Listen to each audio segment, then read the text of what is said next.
నమస్తే, welcome to NHTV and Nationalist hub. నేను రఘునందన్.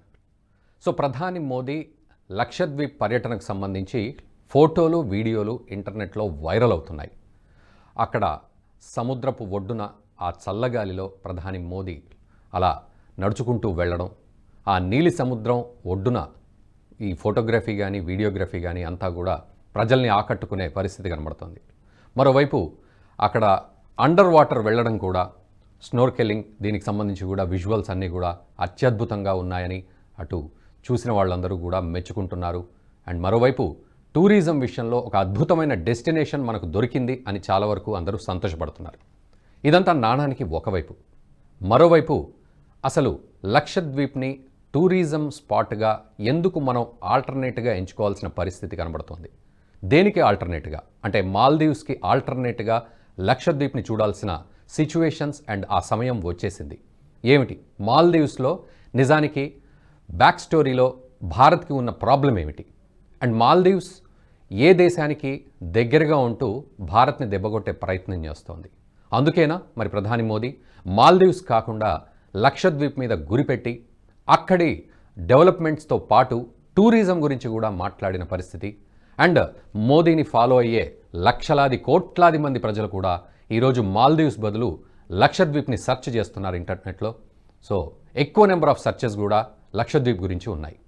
అంటే ప్రజలు కూడా ఇటు లక్షద్వీప్ వైపే చూస్తున్నారని మనకు అర్థమవుతోంది. సో ఇటు టూరిజం అండ్ అక్కడ ఉన్న ప్రజల డెవలప్మెంట్స్తో పాటు ఎటువంటి స్ట్రాటజీస్తో భారత్ ముందుకెళ్తోంది లక్షద్వీప్ విషయంలో అండ్ మాల్దీవ్స్ విషయంలో ఏం కౌంటర్ చేస్తోంది భారత్? ఇవన్నీ కూడా మనం కూలంకషంగా మాట్లాడదాం. మనతో పాటు ప్యానెల్లో ఉన్నారు అమర్నాథ్ సారంగ్ల గారు, బీజేపీ అధికార ప్రతినిధి. అమర్నాథ్ గారు నమస్తే అండి, welcome to nationalist hub. And Suresh Kochattil గారు, రాజకీయ విశ్లేషకులు అండ్ సీనియర్ జర్నలిస్ట్, వారు కూడా మనకు జూమ్లో అందుబాటులో ఉన్నారు. సురేష్ కోచాటిల్ గారు నమస్తే అండి, welcome to nationalist hub. So Amarnath గారు, ముందుగా మీ దగ్గర నుంచి నేను స్టార్ట్ చేస్తాను. లక్షద్వీప్ని ఎంచుకోవడం అనేది సరే, టూరిజం విషయంలో ఒక అత్యద్భుతమైన స్పాట్గా దాన్ని అభివర్ణించడం అండ్ ప్రధాని మోదీ విజువల్స్ కూడా మనం అత్యద్భుతమైన విజువల్స్ మనం అక్కడ చూస్తూ ఉన్నాం. సో ఒక గొప్ప టూరిస్ట్ స్పాట్ అవ్వబోతోంది ఇక ముందు కూడా అనేది మనకు ఇక దానిలో ఎటువంటి డౌట్ లేదు.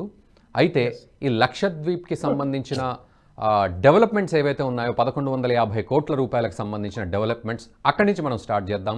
సో ఇవన్నీ ఎటువంటి డెవలప్మెంట్స్, దీని మీద భారత్ ఏ విధంగా ఫోకస్ చేసింది? ముఖ్యంగా ఇప్పుడు మనము ఈ నార్త్ ఇండియా, సౌత్ ఇండియా అనే డిస్కషన్ ఎప్పుడు వచ్చినా కూడా మనలో చాలా మంది 5 రాష్ట్రాలకే పరిమితం అవుతారు. అంటే కేరళ, తమిళనాడు, ఆంధ్రప్రదేశ్, తెలంగాణ, కర్ణాటక. కానీ ఇంకొక అతి ఇంపార్టెంట్ కేంద్ర పాలిత ప్రాంతాలు లక్షద్వీప్ కానీ, అండమాన్ కానీ, అట్లాగే పాండిచ్చేరి కానీ మనం మర్చిపోతాం. అంటే చాలా మంది దాన్ని ఇగ్నోర్ చేస్తారు.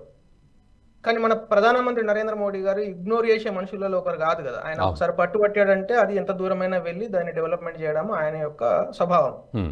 సో దానిలో భాగంగానే ఈ రోజు లక్షద్వీప్ ముద్దు, మాల్దీవ్స్ వద్దు అనే ఒక స్లోగన్ తీసుకొని వారు చాలా స్పష్టంగా మనకు ఒక మెసేజ్ ఇవ్వడం జరుగుతున్నది. వారు ఇంకొక వర్డ్ కూడా కాయిన్ చేశారు. లైక్ మేక్ ఇన్ ఇండియా ఎట్లయితే వారు 10 years బ్యాక్ కాయిన్ చేశారో అట్లాగే వెడ్ ఇన్ ఇండియా. ఈ డెస్టినేషన్ వెడ్డింగ్స్ ఏవైతే ప్రపంచ స్థాయిలో అపర కుబేరులు ఎవరైతే మనం మాట్లాడుకుంటామో 600 కోట్ల వెడ్డింగ్, 1000 కోట్ల వెడ్డింగ్ అని, సో వాళ్ళందరూ జనరల్ గా మాల్దీవ్స్ లేకుంటే ఫ్రెంచ్ గయానా ఐలాండ్స్ లేకుంటే కేవ్ ఐలాండ్స్ లేకుంటే ఇంకో చోటుకి వెళ్తూ ఉంటారు. దానిలో భాగంగా లక్షద్వీప్, ఇప్పుడు మీరు లక్షద్వీప్లో కూడా ఇటువంటి అద్భుతమైన వెడ్డింగ్స్ కానీ, ఇటువంటి అద్భుతమైన టూరిజం డెస్టినేషన్స్ కానీ ఉన్నాయి, మూవీస్ కానీ. ఎందుకంటే మీకు జస్ట్ లక్షద్వీప్ అర్థం కావడానికి నేను చెప్తాను. Because I personally travelled both in Maldives as well as Lakshadweep లో 2 చోట్ల నేను పర్సనల్ గా వెళ్ళి ఉన్నాను. అయితే లక్షద్వీప్ ఎట్లా ఉంటుందంటే మాల్దీవ్స్ కు లక్షద్వీప్ కు జియోగ్రాఫికల్ గా ఆల్మోస్ట్ సిమిలర్. కోరల్ రీఫ్ అంటారు. అంటే సముద్రంలోనే కొన్ని పార్ట్స్ అట్లా ఏర్పడతాయి. అవి చాలా అద్భుతంగా, అందంగా, అక్కడ ఉండే ఫిష్ కానీ, అక్కడ ఉండే లోపల ఎక్కువ లోతు ఉండదు. అంటే జస్ట్ ఒక 2 meters 3 meters వరకే ఉంటుంది. ఇప్పుడు స్నోర్క్లింగ్ అని అయితే చేశారో, మీరు పైకేసి లోపల ఈత్తు ఉంటే you will see a beautiful fish there. నేను కూడా చేస్తున్నాను కాబట్టి నేను చెప్తున్నాను, చాలా అద్భుతంగా ఉంటుంది. అంటే దట్ ఎక్స్పీరియన్స్ ఈజ్ అంటే once in a life time kind of experience. So అలాంటి వాటర్ స్పోర్ట్స్ ఎంజాయ్ చేయడానికి అదొక డెస్టినేషన్. అయితే లక్షద్వీప్ ఏంది? లక్షద్వీప్ ఈజ్ కాల్డ్ ఆర్కిపిలాగో, అంటే స్మాల్ ఐలాండ్స్ అన్ని కలిపి దాని పేరులోనే ఉంది కదా, లక్ష ద్వీపాలు కలిపి లక్షద్వీప్, సంస్కృతం కానీ వివిధ లాంగ్వేజెస్ లో. సో అయితే లక్షద్వీప్ పైన ఎప్పుడు కూడా భారత ప్రభుత్వం కానీ అది కేంద్రపాలిత ప్రాంతం, కేంద్ర ప్రభుత్వం కానీ అంటే అనేక సంవత్సరాల నుంచి పరిపాలన చేస్తున్న కాంగ్రెస్ పార్టీ ఎప్పుడు కూడా లక్షద్వీప్ను ఒక డెస్టినేషన్ స్పాట్గా, ఒక టూరిజం స్పాట్గా, ఒక ప్లేస్ డెవలప్ చేయాలి మనం అలా విధంగా చూడలేదు.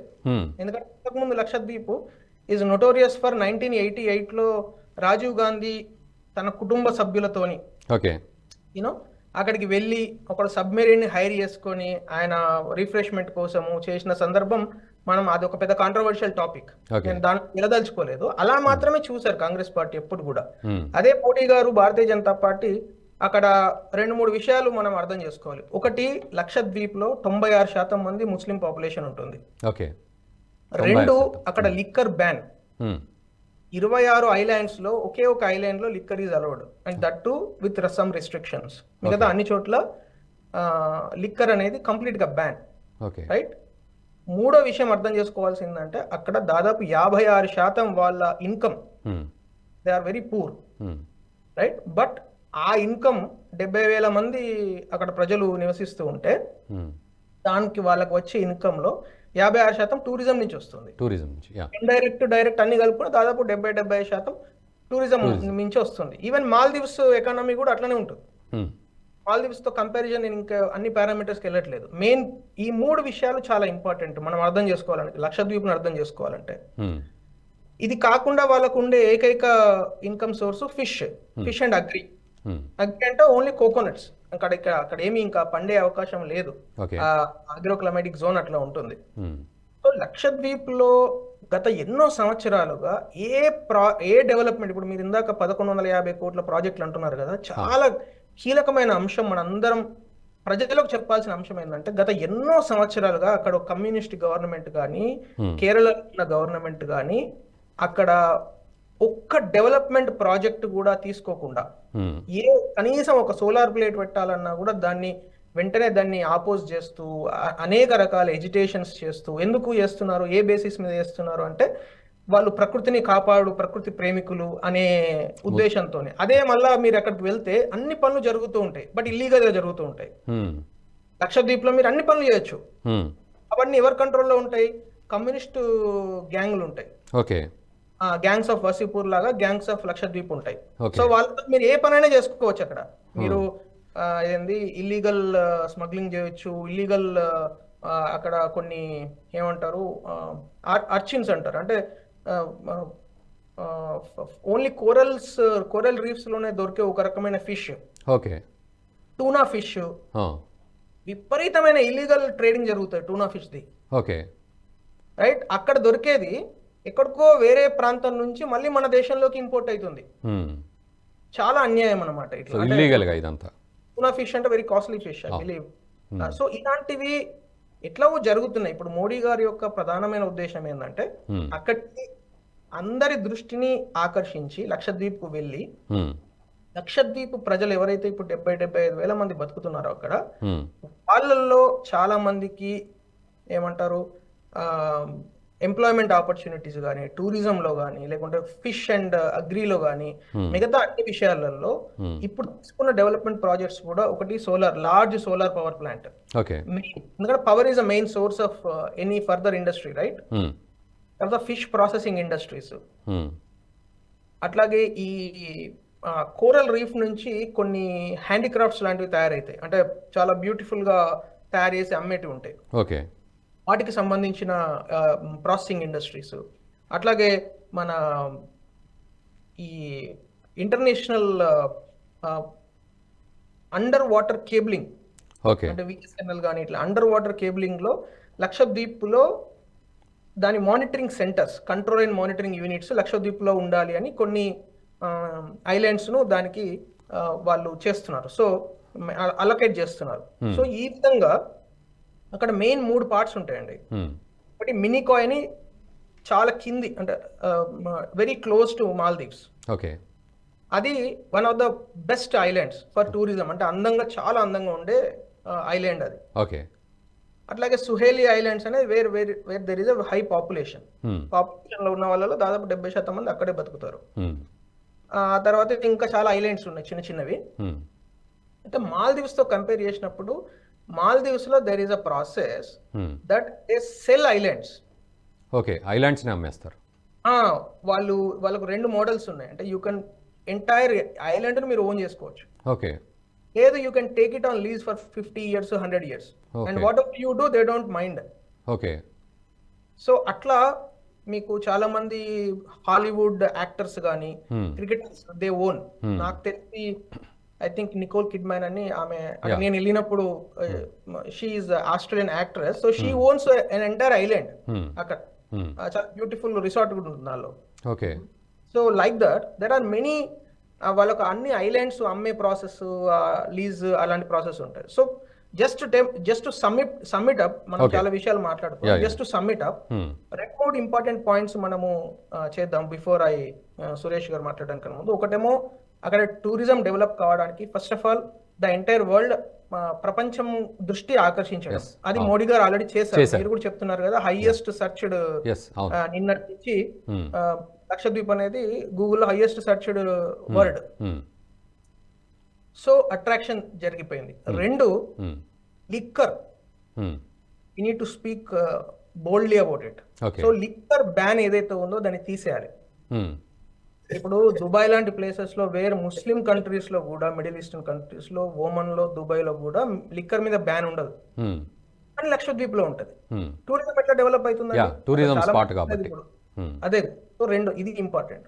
3వది అక్కడ ఉన్న యూత్, అంటే skilled man power only Kerala నుంచే వస్తారు అక్కడికి. ఓకే, అట్లా కాకుండా ఇప్పుడు తెలంగాణ నుంచి, ఆంధ్రప్రదేశ్ నుంచి, లేకుంటే కర్ణాటక నుంచి, లేకుంటే గుజరాత్ నుంచి, ఇట్లా అన్ని చోట్ల నుంచి అక్కడ స్కిల్డ్ మ్యాన్ పవర్ మనం తీసుకెళ్లడం చాలా ఇంపార్టెంట్. ఇదంతా అండమాన్ లో జరిగింది. ఆన్ ది అదర్ హ్యాండ్ మీకు రైట్ సైడ్ బంగాళాఖాతంలో ఉండే అండమాన్ నికోబార్ దీవులలో ఇదంతా జరిగింది. మీరు అండమాన్ ఎయిర్పోర్ట్ చూస్తే యూ విల్ బి అమేజ్డ్. అంత బ్యూటిఫుల్ గా ఉంటుంది. కొత్త 6-7 years బ్యాక్. సో లక్షద్వీప్ యొక్క దాని ప్రకృతిని, సహజ సిద్ధమైన ప్రకృతి అందాలను ఖరాబ్ చేయకుండా దాన్ని కాపాడుకుంటూనే చాలా బ్యూటిఫుల్. అసలు వెడ్ ఇన్ ఇండియా అనేది ఎంత బ్యూటిఫుల్ వర్డ్ అంటే, మీకు డెస్టినేషన్ వెడ్డింగ్ ఒకటి జరిగితే 1000 కోట్ల రూపాయల ఖర్చు జరుగుతుందండి. సో ఎంత ఖర్చు, ఎంత ఆదాయం వాళ్ళకి కూడా. మొత్తం లక్షద్వీప్ యొక్క దాన్ని టెరిటోరియల్ డెవలప్మెంట్ ప్రోడక్ట్ అంటే జీడిపి లాంటి, గ్రాస్ డొమెస్టిక్ ప్రోడక్ట్ లాగా ఈక్వలెంట్ టు ఎంటైర్ లక్షద్వీప్ యొక్క జీడిపి ఎంత అంటే 1100 కోట్లు. ఓకే, ఒక్క వెడ్డింగ్ 1000 కోట్లు జరుగుతుంది. ఎగ్జాక్ట్లీ. ఈ వీడియో మీకు నచ్చినట్టయితే లైక్ చేయండి, 10 మందికి షేర్ చేయండి. అలాగే కామెంట్ల రూపంలో మీ అభిప్రాయాలను మాతో పంచుకోండి. Nationalist hub group of channels ను సబ్స్క్రైబ్ చేసుకుని తెలుగునాట జాతీయవాద జర్నలిజాన్ని ప్రోత్సహించండి. ఈ వీడియో కింద ఉన్న బెల్ ఐకాన్ పై క్లిక్ చేయడం మర్చిపోవద్దు.